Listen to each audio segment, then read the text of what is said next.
Voice of TN நடத்தும் திருடப்பட்ட குடியரசு கருத்தரங்கம். உரையாற்றுவோர் பரகல பிரபாகர், சாகர் கரிகாலன். ஒருங்கிணைப்பு தோழர் மருதையன். 23 ஆகஸ்ட் 2025 சனிக்கிழமை மாலை 5:30 மணிக்கு. இடம் அன்பகம், தேனாம்பேட்டை. அனைவரும் வருக.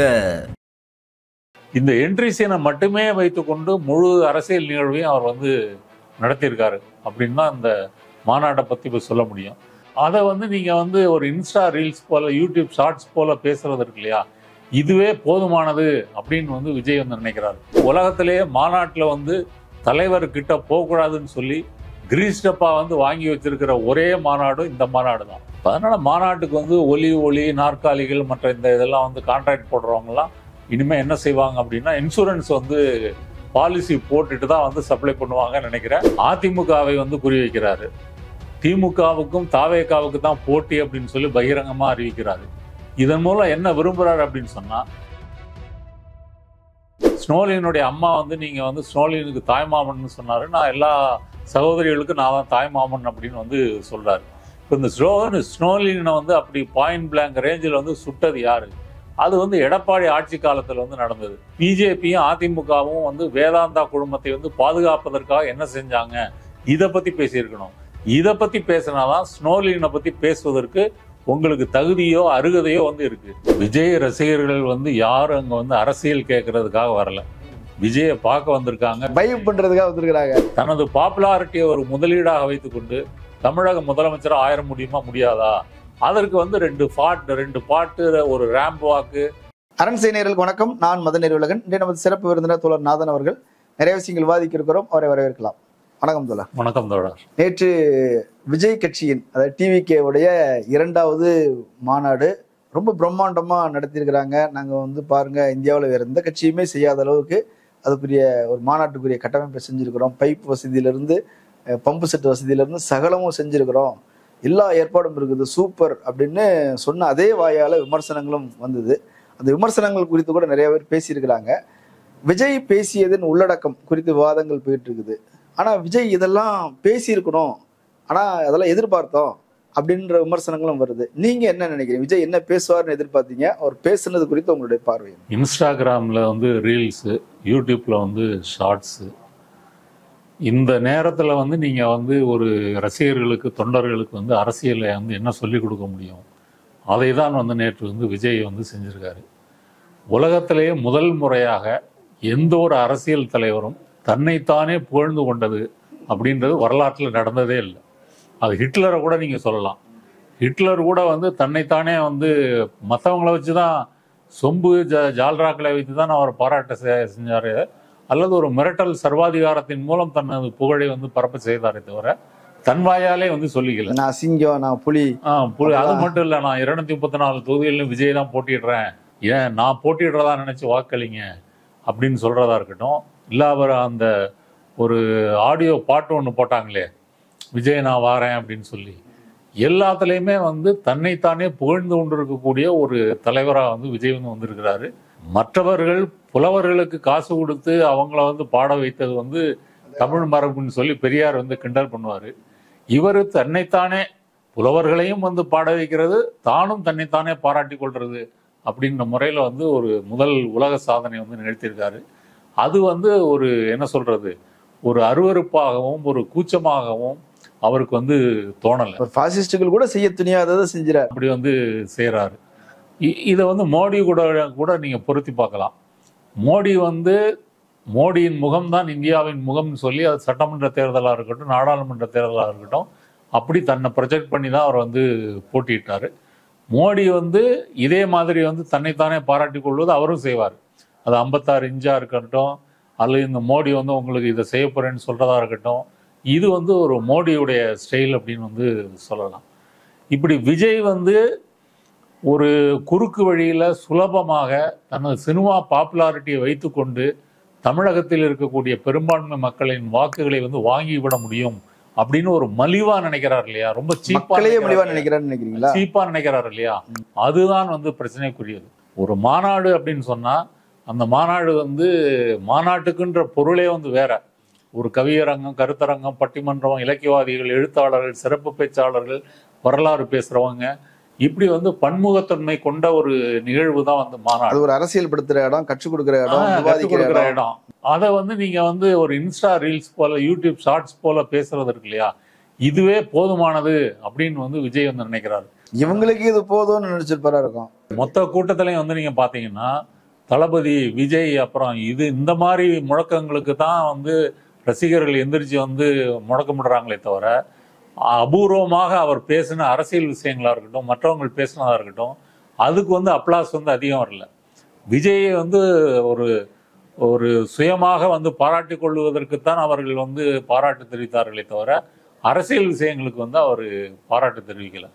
ரெண்டாவது வந்து இந்த சினிமாவில் பேசக்கூடிய பஞ்சு டயலாக் ஒரு சினிமாவில் வந்து ஒரு ஹீரோ வந்து என்ட்ரி ஆறாருன்னா அது ஒரு மாஸ் என்ட்ரின்னு சொல்றாங்கல்ல. கார் அவுட் இறங்குவாரு, ஷூவை காமிப்பாங்க, ஒரு பாட்டோட போடுவாரு, ஆமா ஸ்லோ மோஷன்ல வருவாரு, அப்புறம் வந்து துப்பாக்கியால வில்லன்களை வந்து சுட்டு கொல்லுவாரு. இது வந்து ஒரு ஹீரோயினுடைய என்ட்ரி சீன்.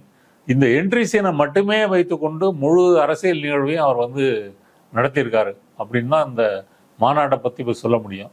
ரெண்டாவது, உலகத்திலேயே மாநாட்டில் வந்து தலைவர்கிட்ட போகக்கூடாதுன்னு சொல்லி கிரீஸ் டப்பா வந்து வாங்கி வச்சிருக்கிற ஒரே மாநாடும் இந்த மாநாடு தான். அந்த பேரிகேட்ல வந்து கிரீஸை தடவி ரசிகர்கள் வந்து அந்த ரேம்புக்கு வந்து போகக்கூடாது என்பதற்காக அவ்வளவு தொலைநோக்கோட இதுக்கெல்லாம் வந்து தீயணைப்புத்துறை, போலீஸ் எல்லாம் அனுமதி வாங்கினாங்களான்னு தெரியல. இல்ல அது என்னன்னா எல்லாரும் ஆர்வ கோளாறுல ஏறி அந்த ரேம்ப் நடக்கிற இடத்துக்கு ஓடி வந்துடுறாங்க. அதுல கிரீஸையும் நீங்க தடவி ஏறி விழுந்து கை காலெல்லாம் முறிஞ்சு போச்சுன்னா யாருங்க பதில் சொல்றது?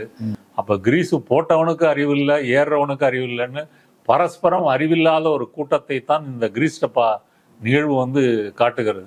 அப்புறம் வந்து இந்த மாநாடு மொத்த ஏற்பாடுகள், தண்ணி இல்லை, கீழே விரித்த அந்த விரிப்பை எடுத்துக்கொண்டு மக்கள் வந்து குறையா பயன்படுத்திக்கிட்டது, இப்படி பல விஷயங்கள் கூட போடல நடந்திருக்குது. இதுல என்ன காரணம் அப்படின்னு கேட்டீங்கன்னா, விஜய் வந்து கட்சி ஆரம்பித்த 2 வருஷம் ஆனாலும் தமிழ்நாட்டில் மற்ற கட்சிகளில் வந்து ஆளாக முடியாத ஒரு ப்ரொஃபஷனல் பொலிட்டிஷியன்ஸ் இருப்பாங்கல்ல, ஒரு தொழில்முறை அரசியல்வாதிகள், அவர்கள் யாரும் வந்து இன்னும் விஜய் கட்சியில் வந்து சேரலை. அப்படி வந்து அவங்க சேர்ந்தா மட்டும்தான் இந்த மாதிரி நிர்வாகத்தை எல்லாம் நீங்கள் வந்து செய்ய முடியும். ஏன் அவர்கள் விஜயை வந்து சேரலை அப்படின்னு சொன்னால், விஜய் வந்து இன்னும் ஒரு வெல்லக்கூடியவர்னு ஒரு நம்பிக்கையை வந்து அந்த திமுகவில் ஆளாக முடியாதவர்களுக்கு வந்து அப்படி வந்து தோணலை. அடுத்தது, இவர் வந்து இப்போ வழக்கமாக முதல் மாநாட்டில் என்ன பேசினாரோ அதை கொஞ்சம் விரித்து 30 நிமிஷம் வந்து பேசியிருக்கிறாரு. இந்த 30 நிமிஷம் பேச்சில் அவர் வந்து அதிமுகவை வந்து குறிவைக்கிறாரு. திமுகவுக்கும் தாவேகாவுக்கு தான் போட்டி அப்படின்னு சொல்லி பகிரங்கமாக அறிவிக்கிறாரு.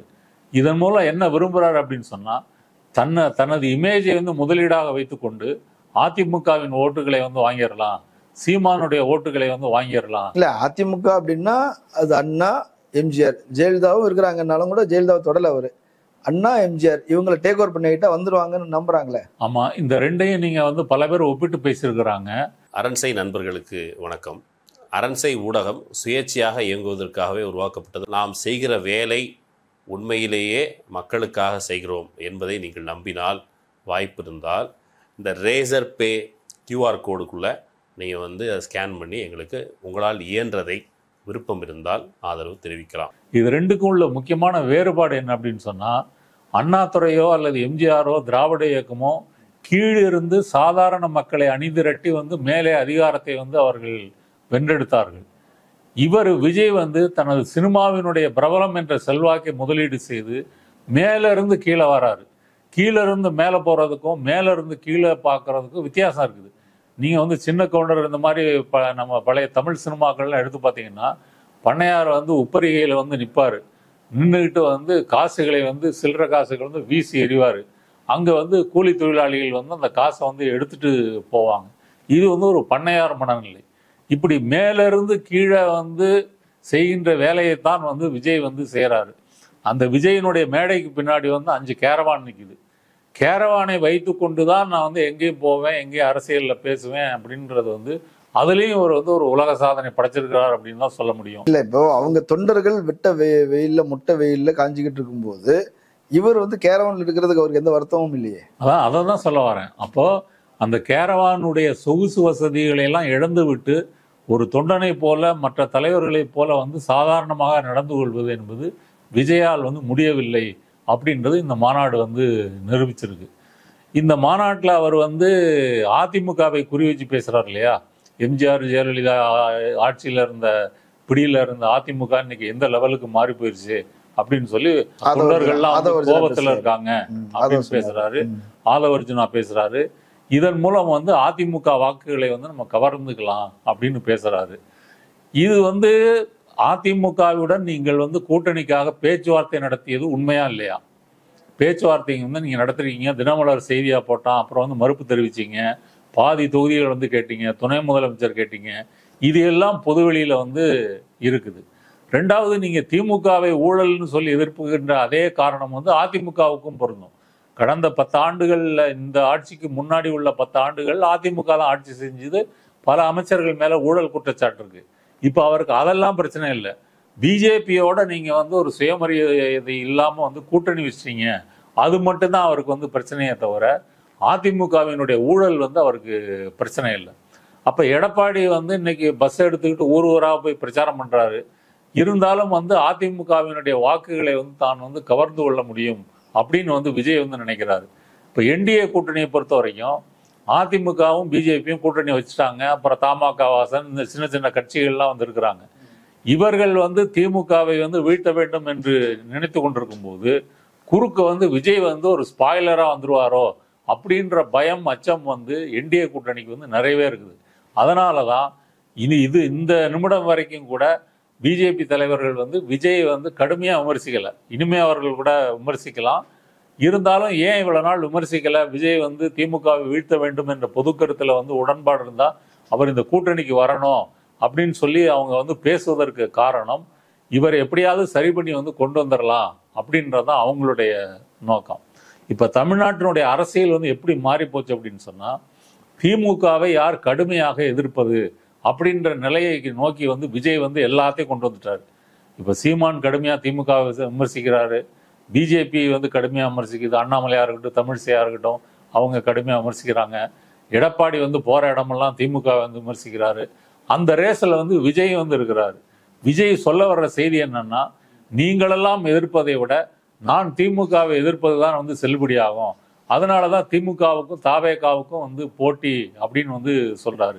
இது வந்து என்டிஏ கூட்டணி மத்தியில் வந்து ஒரு பெரிய சோகத்தையும் ஒரு பெரிய அதிருப்தியையும் வந்து கண்டிப்பாக ஏற்படுத்தியிருக்கோம். அரும்பாடுபட்டு நம்ம வந்து 2 கட்சிகள் கூட்டணி வச்சுட்டோம், மற்ற பாமக எல்லாம் பிரச்சனைகளாக இருந்தாலும் அவங்கள கொண்டு வருவோம் இப்படின்னு முயற்சி பண்ணிட்டு இருக்கும்போது விஜய் இப்படி போறாரே அப்படின்ற ஒரு வருத்தமும் வேதனையும் வந்து என்டிஏ கூட்டணிக்கு வந்து கண்டிப்பாக இருக்கும். திமுகவை பொறுத்த வரைக்கும் திமுகவினுடைய எதிர்ப்பு வாக்குகளை வந்து யார் அறுவடை செய்து கொள்வது, யார் பிரித்து கொள்வது அப்படின்ற போட்டியில நான் தான் முன்னணியில் இருக்கிறேன் அப்படின்னு வந்து விஜய் வந்து தெரிவிக்கிறார். அந்த முன்னணியில் இருக்கிறேன் அப்படின்னு சொல்றதுக்காக அவர் வந்து குறிப்பிட்ட பாயிண்ட் எதையும் வந்து பேசலை. இப்போ திமுகவை நீங்க திட்டுறீங்க, விமர்சிக்கிறீங்கன்னா அதுல குறிப்பாக நீங்க சொல்றதுக்கு வந்து நிறைய இருக்கு. ஆனால் சந்தர்ப்பவாதமாகவும் சரி, மற்ற எல்லாரும் பேசுறது போன்று ஒரு பொதுவான பேச்சுக்களை தான் வந்து பேசுறாரு. அப்போ ஒரு பொதுமக்கள் ஆங்கிள் இருந்து பாத்தீங்கன்னா, இவர் திமுகவை என்ன புதுசா என்ன திட்டாரு? சீமான் திட்டாத திட்டா, எடப்பாடி திட்டாத திட்டா, அண்ணாமலை திட்டாத விமர்சனமா, அப்படிதான் மக்கள் பார்ப்பாங்களே தவிர. அவங்க கூட இப்ப எடப்பாடி விமர்சிக்கும் போது கூட கொஞ்சம் டீடைல கையில எடுத்து வச்சிருப்பாரு, பேப்பரை மாத்தி கீத்தி வச்சிருப்பாரு தவிர. ஆனா வந்துடும், அதை வச்சுக்கிட்டு பேசுவார். அண்ணாமலை சொல்லவே தேவையில்ல, அவருக்கு அதுல நல்ல திறன் இருக்குது. சீமான் சொல்லவே தேவையில்ல, அவர் மண்டகுள்ள எல்லாத்தையும் வச்சிருக்கிறாரு, அவர் பேசிடுறாரு. ஆனா அவர் எழுதி வச்சு கூட பேசுறதுக்கோ அல்லது எழுதி கொடுக்கறதுக்கு கூட ஆள் இல்லையா? அதுதான் சொல்ல வரேனே நான். இந்த நீங்க 30 நிமிஷத்துல சில பஞ்சு டயலாக் பேசினா இதுவே போதுமானது. அதாவது நீங்க ஒரு மக்கள்னு எடுத்துக்கிட்டீங்கன்னா, மக்கள் வந்து விமர்சனத்துக்கு அப்பாற்பட்டவர்கள் இல்லை. மக்கள்ல வந்து அரசியல் தெரிந்தவர்கள், அரசியல் விவாதிப்பவர்கள், அரசியலை கொஞ்சமா தெரிஞ்சுக்கிட்டவங்க, அரசியலே தெரியாதவங்க, இப்படி பல பிரிவினர்கள் இருக்காங்க. அதுல வந்து ஓரளவு வந்து இளைஞர்கள், 2K கிட்ஸ் அல்லது வந்து பெண்கள், இதுல கணிசமானவர் வந்து ஒரு அரசியல் அற்றவர்களாக வந்து இருக்கிறாங்க. அவங்க அன்றாட வாழ்க்கையில வந்து அரசியல் என்பது என்ன அப்படின்ற ஒரு புரிதல் வந்து கிடையாது. அப்படிப்பட்ட பிரிவினரை நோக்கித்தான் விஜய் வந்து அட்ரஸ் பண்றாரு. அவங்களுடைய வாக்குகளை வந்து தன்னுடைய கட்சிக்கு கொண்டு வர முடியுமா அப்படின்றதுக்காக தான் அவர் மேலோட்டமாக வந்து பேசுறாரு. இதுலயும் அவர் சந்தர்ப்பாதமா என்னெல்லாம் பேசுறாரு பாருங்க. ஸ்னோலினை பத்தி பேசுறாரு. ஸ்னோலினுடைய அம்மா வந்து நீங்க வந்து ஸ்னோலினுக்கு தாய்மாமன் சொன்னாரு, நான் எல்லா சகோதரிகளுக்கும் நான் தான் தாய்மாமன் அப்படின்னு வந்து சொல்றாரு. இப்போ இந்த ஸ்னோலினை வந்து அப்படி பாயிண்ட் பிளாங்க் ரேஞ்சில் வந்து சுட்டது யாரு? அது வந்து எடப்பாடி ஆட்சி காலத்தில் வந்து நடந்தது. அப்போ நீங்கள் ஸ்னோலினை பற்றி பேசுறீங்கன்னா தூத்துக்குடி துப்பாக்கி சூட்டை பற்றி பேசியிருக்கணும். அது யாருடைய ஆட்சி காலத்தில் நடந்ததுன்னு பேசியிருக்கணும். பிஜேபியும் அதிமுகவும் வந்து வேதாந்தா குழுமத்தை வந்து பாதுகாப்பதற்காக என்ன செஞ்சாங்க இதை பற்றி பேசியிருக்கணும். இதை பற்றி பேசினாதான் ஸ்னோலினை பற்றி பேசுவதற்கு உங்களுக்கு தகுதியோ அருகதையோ வந்து இருக்கு. அதையெல்லாம் மறைத்து விட்டு ஒரு சென்டிமெண்டா அதை பேசுறது இருக்கு இல்லையா, அதை வந்து பேசுறாரு. அடுத்தது பிஜேபியை பத்தி விமர்சனம்னு வரும்போது மோடிகிட்ட வந்து எல்லா கட்சிகளும் பேசக்கூடிய அரதப்பழசான அந்த கோரிக்கைகளை ஒரு வேண்டுதலாக ஒரு மன்றாடி வைக்கிறார். நீங்க வந்து நீங்க மட்டும் நீட்டை ரத்து பண்ணல, தமிழ்நாடே கொழுந்து விட்டு எறியும், ஒரு பெரிய போராட்டம் நடக்கும் அப்படி சொல்லலை. நீங்க மட்டும் கச்சத்தை மீட்டு தரல அப்படின்னு சொன்னா தமிழகம் வந்து ஒன்றுபட்டு எதிர்த்து நிற்கும், நாங்க வந்து முன்னணின்னு போராடுவோம், டெல்லிக்கே வருவேன், டெல்லி வருவேன், டெல்லியை முற்றுகையிடுவேன், சிங்கம் டெல்லிக்கே வரும் அப்படி வந்து சொல்லலை. அப்ப சிங்கம் வந்து சோம்பேறித்தனமாக படுத்துக்கொண்டு மோடியிடம் வந்து பிச்சை கேட்கிறது அல்லது இரங்கல் தொனியில வந்து ஒரு மன்றாடல் தொனியில வந்து வைக்குது அப்படின்னு தான் வந்து பார்க்க முடியும். அப்ப பிஜேபி வந்து பேசும்போது பிரைம் மினிஸ்டர் வந்து மாண்புமிகு பிரதமர் மிஸ்டர் பிரைம் மினிஸ்டர் அப்படின்னு மரியாதையா பேசுறாரு. கோரிக்கைகளை வந்து ஒரு மரியாதையாக ஒரு மன்றாடல் துணியில வந்து வைக்கிறாரு. ஆனா ஸ்டாலினை வந்து அங்கிள் ஸ்டாலின் சொல்லி வந்து கிண்டல் பண்றாரு. இல்ல அவர் அப்பான்னு அவரை பிராண்ட் பண்றாங்க, அதுக்கு பதிலாக நீ அப்பா கிடையாது அங்கிள் தான் அப்படின்னு சொல்றாரு அப்படின்னு எடுத்துக்கலாமா? ஏன் அப்படின்னா அங்கிள்னா மோசம், அப்பான்னா உயர்ந்ததுன்னு அர்த்தமா? என்ன அர்த்தம்? இப்ப இவர் தன்னை வந்து மற்ற சகோதரிகளுக்கு தாய்மாமன்னு சொல்றாரு, ஸ்டாலின் வந்து எதுக்கு அங்கிள்? அதாவது நான் சொல்ல வர பாயிண்ட் என்னன்னா, ஒரு கட்சி தலைவர் வந்து இன்னொரு கட்சி தலைவரை வந்து இப்படி அங்கிள்னு கூப்பிடுறது இருக்கு இல்லையா, இது ஒரு நாகரிகமற்ற பக்குவமற்ற ஒரு முதிர்ச்சியற்ற ஒரு பேச்சு. அப்படி பேசுறது வந்து விஜய் ரசிகர்கள் மட்டும் சின்ன பசங்க இல்ல, ஆமா விஜயும் அப்படிதான், விஜயே அப்படிதான் இருக்கிறாரு. நீங்க திமுக போட்டி திமுக வீட்டுக்கு அனுப்பணும், திமுக வெல்லணும் அப்படின்னு சொன்னா அந்த தகுதி தராரத்துல வந்து நீங்க வந்து பேசணும். அப்ப uncle Stalin it's wrong uncle இப்படிலாம் பேசுறது இருக்கு இல்லையா, இது ஒரு கட்சி தலைவருக்குரிய அழகு வந்து இல்லை அப்படின்னு தான் வந்து பார்க்க முடியும். அப்ப நீங்க இப்ப ரெண்டாவது வந்து பிஜேபியை இன்று இந்த இந்த இந்த கணத்துல வந்து நீங்க எதிர்ப்பதற்கு வந்து 1000 பிரச்சனைகள் இருக்கு. இந்தியாவினுடைய ஜனநாயகமே வந்து இன்னைக்கு கேள்விக்குறியாகிற வகையில பீகார்ல வந்து 65 லட்சம் வாக்குகள் வந்து அழிக்கப்பட்டிருக்கிறது. அதுல உயிரோட இருக்கிறவங்க எல்லாம் செத்து போயிட்டாங்கன்னு சொல்லி லிஸ்ட் போட்டிருக்கிறாங்க. ராகுல் காந்தி கிராமமா ஊர் ஊராக வந்து பாத யாத்திரை வந்து போறாரு. தேர்தல் ஆணையமும் பிஜேபியும் ஒன்று சேர்ந்து கொண்டுதான் இந்த நாடாளுமன்ற 2024 நாடாளுமன்ற தேர்தலில் வந்து ஜெயிச்சிருக்காங்க அப்படின்னு பகிரங்கமான குற்றச்சாட்டை வந்து வைக்கிறாரு. இது ஒரு புறம் ஓடிட்டு இருக்கும்போது அமித்ஷா பாராளுமன்றத்தில் வந்து முதலமைச்சர்கள் அமைச்சர்களை பதவி நீக்கக்கூடிய 3 மசோதாக்களை வந்து அறிமுகப்படுத்துறாரு. இப்படி நாடு வந்து ஒரு பாசிசத்தை நோக்கி போயிட்டு இருக்கும்போது இவர் வந்து பிஜேபியை எதிர்த்து வந்து பஞ்சு டயலாக் கூட பேசுவதற்கு வந்து பயம் உள்ள விஜய் வந்து எப்படி தனது கொள்கை எதிரியை வந்து எதிர்க்க முடியும்? கொள்கை எதிரியினுடைய அரசியலையும் எதிர்க்கல, கொள்கையை நீங்க வந்து எதிர்க்கல, கொள்கை ரீதியாக எதிர்க்கல. இப்ப மதுரையில வந்து கூட்டம் நடத்துறீங்க. இதே மதுரையில தான் முருக பக்தர் மாநாடுன்னு இந்து முன்னணி வந்து நடத்தினாங்க. இந்து முன்னணி மாநாட்டுல என்னெல்லாம் பேசினாங்க, என்னெல்லாம் வந்து வெறுப்பு பிரச்சாரம் வந்து பேசினாங்க, அதை பத்தி நீங்க ஒன்றும் பேசல. திருப்பரங்குன்றம் இருக்கு, அயோத்தியாக மாத்துவ மதுரைன்னு சொன்னாங்க, அதெல்லாம் சொன்னாங்க, அதை பத்தி நீங்க வாய திறக்கல. திருப்பரங்குன்ற மலையில வந்து அவங்க அங்க இருக்கக்கூடிய தர்காவை மூட வேண்டும் என்று எச்ராஜால இருந்து பலரும் வந்து பேசிட்டு இருக்கிறாங்க, அதை பத்தி நீங்க வந்து பேசல. ஆனா இஸ்லாமியர்கள் தோழர்கள் வந்து பாதிக்கப்படுறாங்க அப்படின்னு மேலோட்டமா சொல்லிட்டு வந்து போறீங்க. அப்ப முஸ்லிம் மக்கள் ஓட்டு உங்களுக்கு வேணும், ஆனால் முஸ்லிம் மக்களை வேட்டையாடுகின்ற அந்த பாசிச பாஜகவை நீங்க நேம் பண்ணி சொல்வதற்கு உங்களுக்கு வந்து பயம். ரெண்டாவது, பாஜக வந்து இடியை வந்து எதற்கு பயன்படுத்துகிறது? எதிர்கட்சிகளை வந்து ஒடுக்குவதற்கு, அந்த தலைவர்களை அல்லது பதவியில் இருப்பவர்களை வந்து சிறையில் போடுவதற்கு, மிரட்டலுக்கு வந்து பயன்படுத்துகிறது. அதை நீங்க ஆதாரமா கொண்டு வந்து திமுகவை எதிர்க்கிறீங்க. திமுகவை கூட நீங்க பிஜேபியினுடைய இடி முறைகேடாக வந்து விசாரிக்குது, சோதனை செய்கிறது, அந்த பாயிண்டை வச்சுக்கிட்டு தான் நீங்க திமுகவை நீங்க வந்து விமர்சிக்கிறீங்க. அப்படின்னா நீங்க திமுகவை விமர்சிப்பதற்காக பாஜகவை சார்ந்திருக்கிறீர்கள்.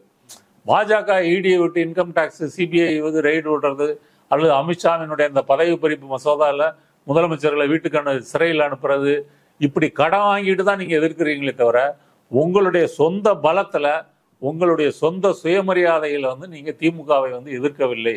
அதுவும் நேற்று மாநாட்டில் இவருடைய பேச்சுல அதையும் நம்ம வந்து புரிஞ்சுக்க முடியும். ஓகே, இப்போ பிஜேபி எதிர்ப்பது என்பது ஒரு ரொம்ப இறைஞ்சும் குரல் இருக்கு, மன்றாடல் துணி. ஆமா, திமுகவை எதிர்க்கிறது தான் முதன்மையான கவனம் கொடுக்குறாரு. ஆனா அதிமுகவை விமர்சிக்கும் போது அதுல ஒரு மென்மையான போக்கு இருக்குது. எம்ஜிஆர் ஜெயலலிதாவை விட்டுட்டு அதன் பிறகு எடப்பாடியை மட்டும் லைசா அப்படியே தொடர்ற மாதிரி இருக்குது அப்படின்ற மாதிரி சொல்றீங்க. இப்ப இந்த விஜயோடைய பேச்சு அவங்களுடைய விஜய் ரசிகர்கள் எப்படி எடுத்திருப்பாங்கன்னு நினைக்கிறீங்க? விஜய் ரசிகர்கள் வந்து யாரும் அங்க வந்து அரசியல் கேட்கறதுக்காக வரல, விஜயை பார்க்க வந்திருக்காங்க, பைப் பண்றதுக்காக வந்திருக்கிறாங்க. ஆமா, விஜய் பாட்டை கேட்கறதுக்கு வந்திருக்கிறாங்க. பனைமரத்துல ஏறுறாங்க, எல்இடி ஸ்கிரீன்ல ஏறுறாங்க. எல்இடி ஸ்கிரீன்ல இறங்குன்னு வந்து புஷி ஆனந்த் வந்து எல்லா கூட்டத்திலும் எல்லா நிகழ்ச்சியிலையும் வந்து அது ஒரு ஸ்டாண்டர்டு முழக்கமா வச்சுக்கிட்டாரு. இனிமே வந்து தாவேகாவினுடைய கொள்கை முழக்கத்துல வந்து அதை சேர்த்துக்கலாம், எல்சிடில இருந்து இறங்கு அப்படின்றத வந்து வச்சுக்கலாம். அவர்கள் யாரும் வந்து அரசியல் ரீதியான பேச்சுக்கள் குறித்து இவர் வந்து டயலாக்கு ஒரு கெத்து காட்டுறது இருக்கு இல்லையா, அதற்கு தான் ஆர்ப்பரிக்கிறாங்களே தவிர அப்புறம் இவர் நேரில் பார்க்கணும், ஃபோட்டோ எடுத்துக்கணும் அப்படின்னு அந்த குறிக்கோளோட தான் வந்திருக்காங்களே தவிர ஒரு காரசாரமான ஒரு ஆழமான ஒரு அரசியல் பார்வைக்காக அவர்கள் வந்து வரவில்லை. இப்படி இருக்கும்போது இவர் வந்து அதிமுக மேலே கவலைப்படுறாரு. அதிமுக வாக்குகளை வந்து தொண்டர்கள்லாம் வந்து பயங்கர சோர்வில் இருக்கிறாங்க, அவங்க ஓட்டெல்லாம் தனக்கு வந்துடும் அப்படின்னு இவர் நினைக்கிறது இருக்கு இல்லையா. இப்போ அதிமுக தொண்டர் கூட நீங்கள் கவரணும்னு சொன்னால் அதில் நீங்கள் வந்து குறிப்பாக ஆழமான அரசியல் விஷயங்கள் வந்து பேசணும், அரசியல் நிலைப்பாடுகள் வந்து குறித்து நீங்கள் வந்து விளக்கணும். இப்போ நீங்கள் இப்போ தென் மாவட்டங்களில் மதுரையில் இந்த மாநாடு வந்து நடக்குது. கவின் மேலே ஆணவ கொலை வந்து நடந்திருக்கு பக்கத்தில் தான். ஆமாம், நீங்கள் தீர்மானத்தில் வந்து ஆணவ கொலைக்கு எதிராக சட்டம் ஏற்றணும்னு சொல்லி ஒழிச்சுக்கிறீங்க. ஆணவ கொலைக்கு எதிராக சட்டம் ஏற்றணும்னு சொல்லி எல்லா கட்சிகளும் தான் சொல்லுது. அது திமுகவும் கூட அதை பரிசீலிப்பதற்காகத்தான் வந்து செய்திகள் வந்து வெளிவருது. ஆனால் நீங்கள் ஏன் வந்து கவினுடைய ஆணவ கொலையை நீங்கள் வந்து கண்டிக்கலை, மேடையில் விஜய் ஏன் கண்டித்து பேசலை, மற்ற தலைவர்கள் ஏன் பேசலை அப்படின்னு சொன்னால் அங்கே இருக்கக்கூடிய முக்குலத்தோர் சமூகத்தினுடைய வாக்குகள் வந்து போயிடும். அப்போ நீங்கள் வந்து பச்சையான ஒரு சந்தர்ப்பவாத அரசியல் வந்து நீங்கள் வந்து செய்கிறீங்க. ஒரு சாதியவாதம் சந்தர்ப்பவாத அரசியல் வந்து பேசுகிறீங்க.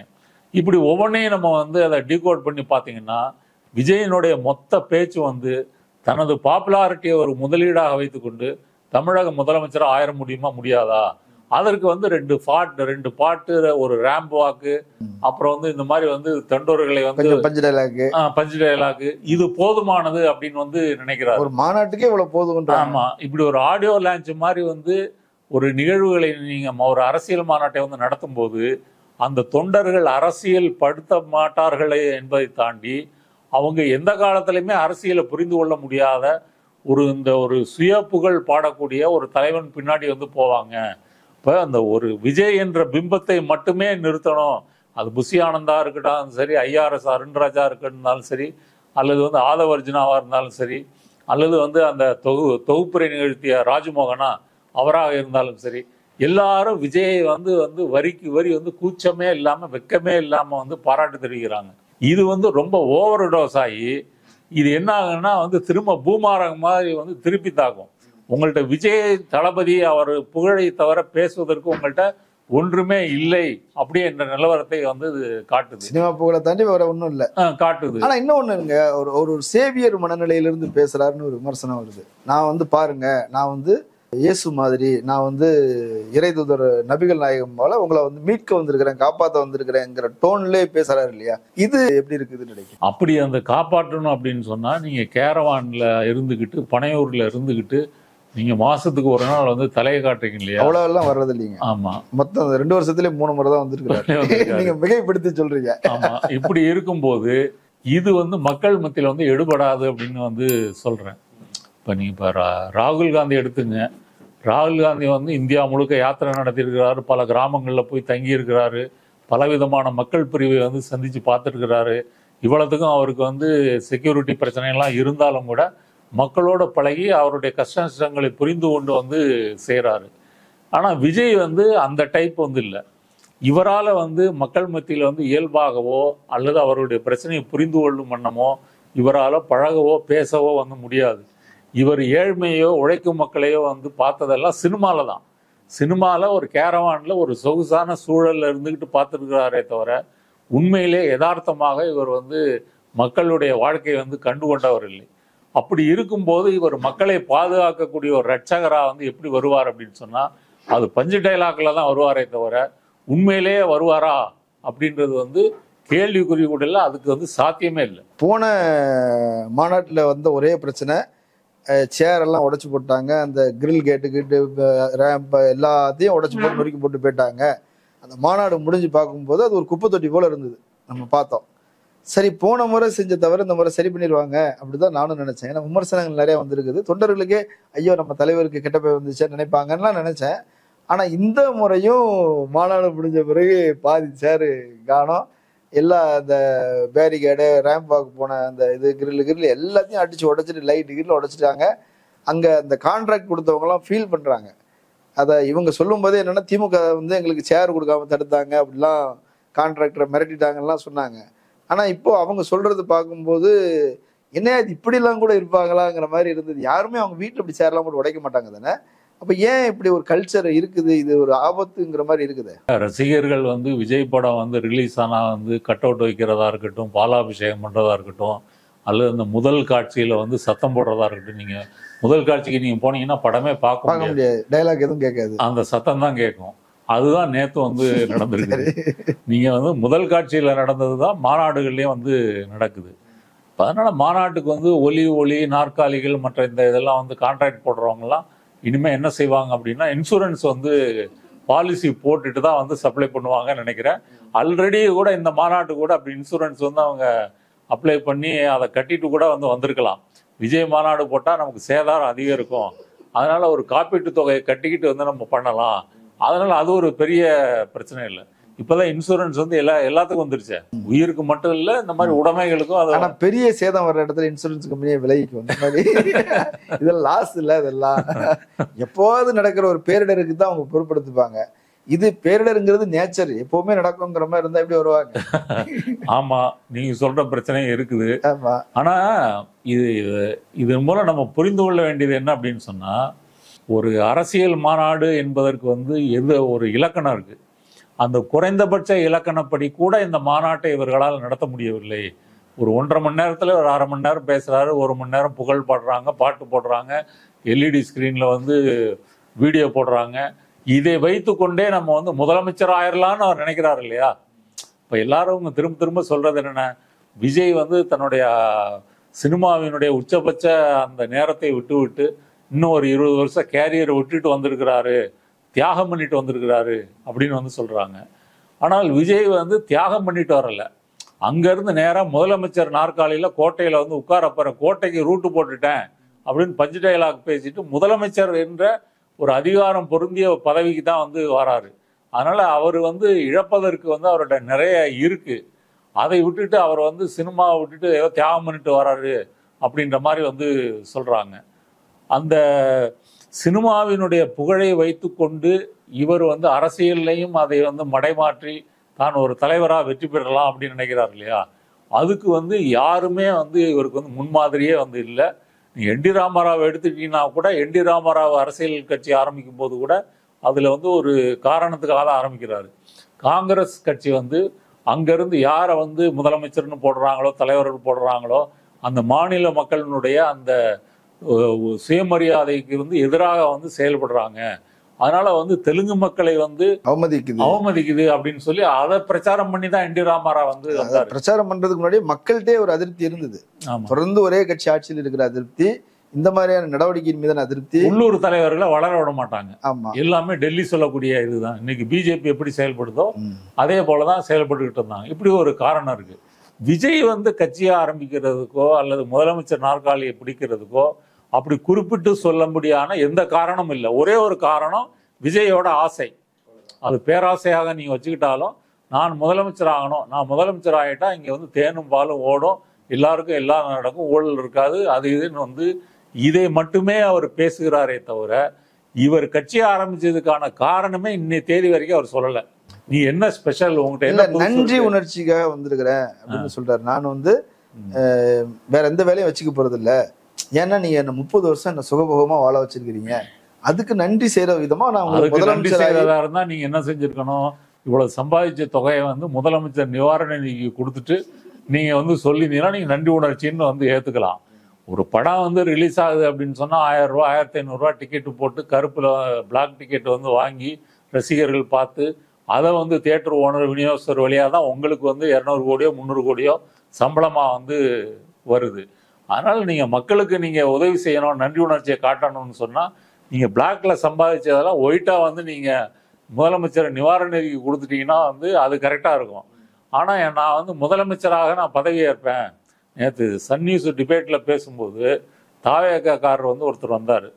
அந்த துக்ளக் ரமேஷ் வந்து கேட்குறாரு, இந்த மாநாட்டினுடைய செலவு கணக்கு என்ன அப்படின்னு கேட்டதுக்கு தாவேக்கா அந்த செய்தி தொடர்பாளருடைய பதில் என்ன தெரியுமா? விஜய் தான் சொந்த பணத்தை தான் செலவழித்து தான் இந்த மாநாட்டை வந்து நடத்தியிருக்காரு. நாங்கள் வந்து தேர்தல் ஆணையத்துக்கு வந்து கணக்கு கொடுப்போம், அதெல்லாம் வந்து வெளியே தெரியும் அப்படின்னு வந்து சொல்கிறாரு. தன்னுடைய சொந்த காசை வந்து அரசியலில் செலவழித்து ஒரு தலைவர் வந்து ஒரு கட்சியை உருவாக்குறாரு, மக்களை காப்பாற்றுவாருன்னு சொன்னால் அதில் மக்களுக்கு இடம் எங்கே இருக்குது? நீங்கள் வந்து ஒரு மாநாட்டை நடத்துறீங்கன்னா யார்கிட்ட வசூல் பண்ணணும்? மக்கள்கிட்ட இருந்து வசூல் பண்ணணும். மக்கள்கிட்ட இருந்து வசூல் பண்ணி அந்த மாநாட்டை நடத்திருந்தீங்கன்னா அந்த கட்சி வந்து மக்களுக்கோ ஜனநாயகத்துக்கோ நன்மை புரிகிற கட்சி. சினிமாவில் வந்து பல ஆயிரம் கோடி சம்பாதிச்சுட்டு அதுலேருந்து நான் வந்து மதுரை மாநாட்டுக்கு வந்து செலவு பண்ணேன் அப்படின்னு சொன்னால் அப்போ நீங்கள் எதுக்கு செலவு பண்ணுறீங்க? என்ன நோக்கத்துக்காக செலவு கோடி ரூபாய் இன்வெஸ்ட் பண்ணால் 1000 கோடி ரூபாய் எடுக்கணுங்கிறது. அப்போ நீங்கள் இன்வெஸ்ட் பண்ணி ரிட்டர்ன் வந்து எதை எதிர்பார்க்குறீங்க அப்படின்னு கேள்வி வருதா இல்லையா? இப்படி வந்து அப்போ பணம் இருந்தால் ஒருத்தர் வந்து கட்சியை ஆரம்பிக்கலாம், அவர் தன்னைத்தானே தளபதின்னு சொல்லிக்கலாம், சிங்கன்னு சொல்லிக்கலாம், இப்படி மாநாடு போட்டு எல்லாரையும் வந்து பாராட்ட வைக்கலாம்.